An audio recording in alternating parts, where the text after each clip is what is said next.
Konflik antara Iran dan Amerika kembali memanas. Hal ini dipicu oleh batalnya perundingan di Islamabad antara Iran dan Amerika Serikat. Gagalnya upaya diplomasi antara kedua negara ini membuat kemungkinan untuk mencapai perdamaian hanyalah mimpi belaka. Di tengah eskalasi konflik yang semakin tinggi, muncul kekhawatiran jika peperangan yang lebih dahsyat akan terjadi di kawasan Teluk. Jika itu terjadi, akankah Amerika Serikat dapat menaklukkan Iran?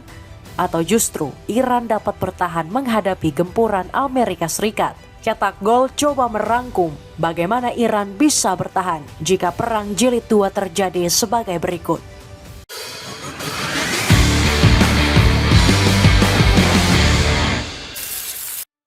Amerika Serikat kesulitan menaklukkan Iran. Konflik antara Amerika dan Iran ini bikin Presiden Amerika Serikat Donald Trump pusing 7 keliling. Perlawanan sengit Iran, gagalnya negosiasi hingga dampak ekonomi global bikin Trump tertekan. Baru-baru ini demi menekan kembali Iran agar tunduk kepada Amerika, Trump bikin kebijakan nyeleneh, blokade Selat Hormuz. Tujuan dari kebijakan ini adalah dalam rangka menghentikan penjualan minyak Iran di kawasan. Amerika menilai bahwa penjualan minyak tersebut dapat memberikan keuntungan bagi Iran di tengah konflik dan peperangan.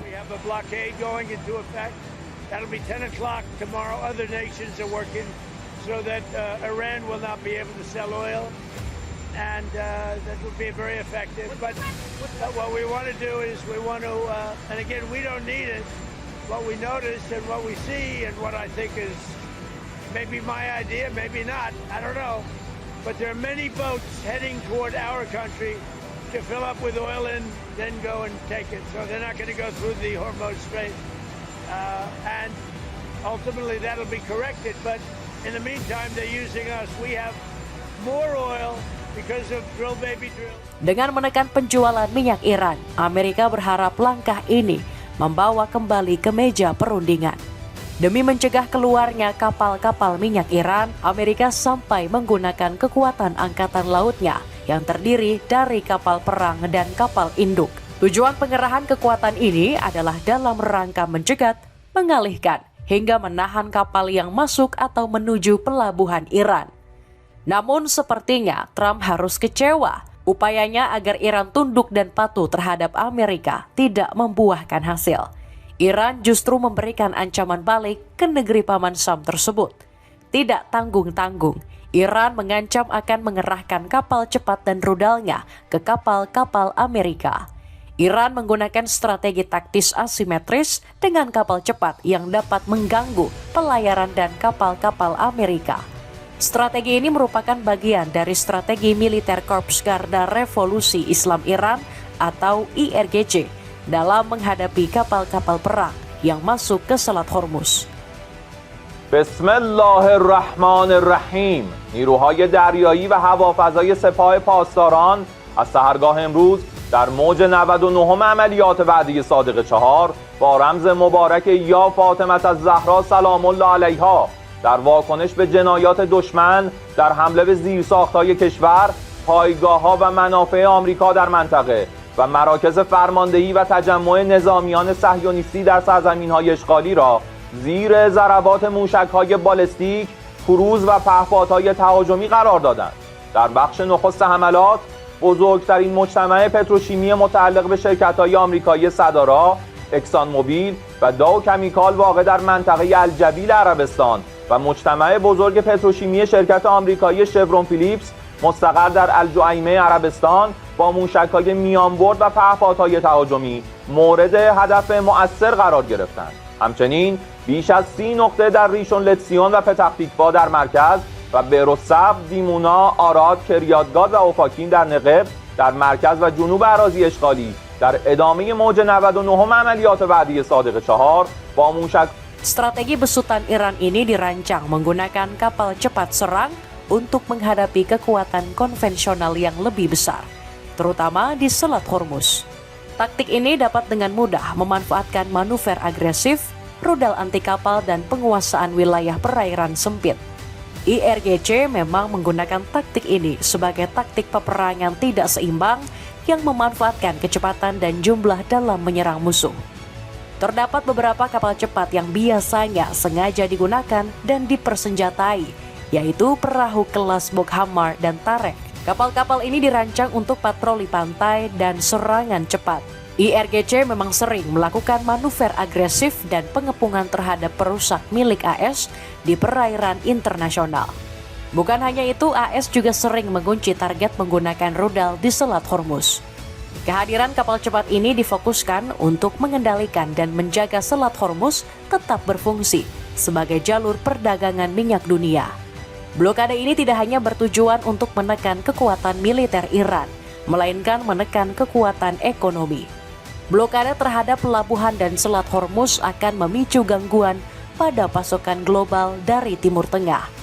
Trump berusaha menutup keran minyak dunia tersebut. Trump mendorong agar negara-negara lain mengalihkan pembelian minyak ke AS. Dengan penuh keyakinan, Trump tidak akan membiarkan Iran mendapatkan uang demi melanjutkan perang. Trump berharap blokade tersebut dapat menghentikan penjualan minyak, terutama setelah negosiasi di Islamabad gagal. Persediaan senjata Iran yang masih melimpah. Pertanyaan yang sering menghampiri kita adalah sebenarnya seberapa siap Iran dalam menghadapi peperangan jilid 2 dengan Amerika? Jawabannya akan mengejutkan kita. Berdasarkan laporan dari intelijen Amerika Serikat bulan April 2026, Iran diyakini masih memiliki banyak rudal balistik. Diperkirakan jumlah rudal tersebut mencapai angka ribuan. Laporan ini dibuat setelah Amerika melakukan serangan intensif terhadap tempat-tempat yang diduga menyimpan cadangan rudal Iran.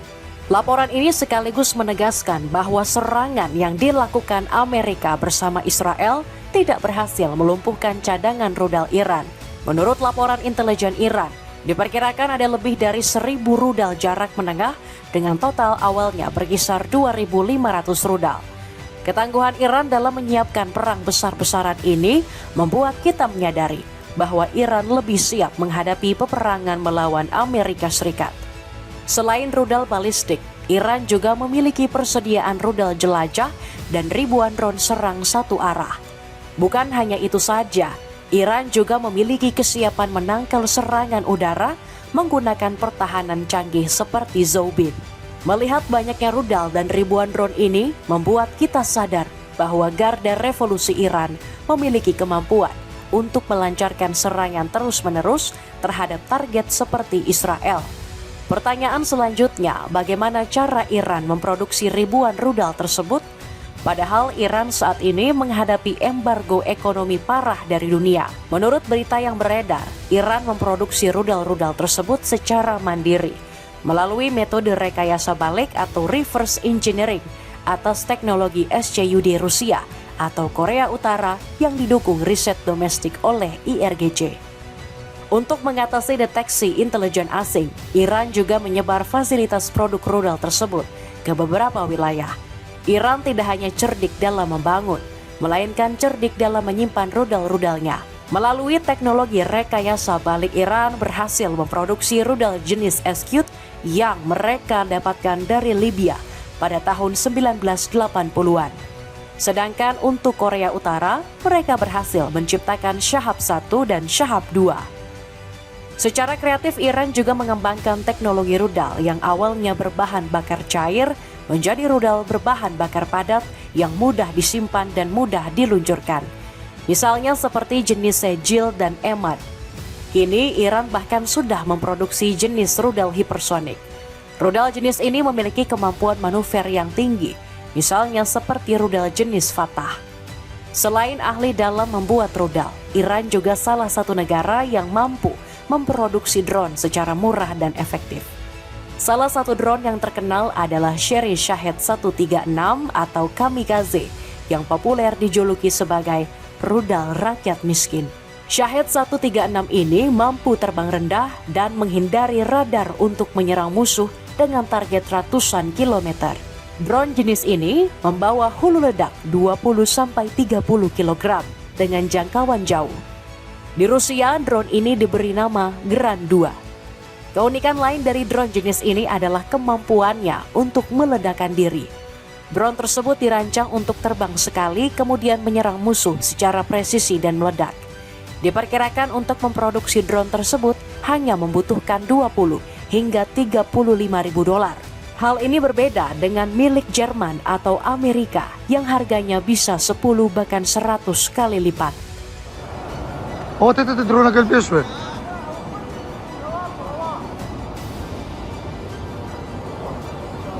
Вот этот дрон ака.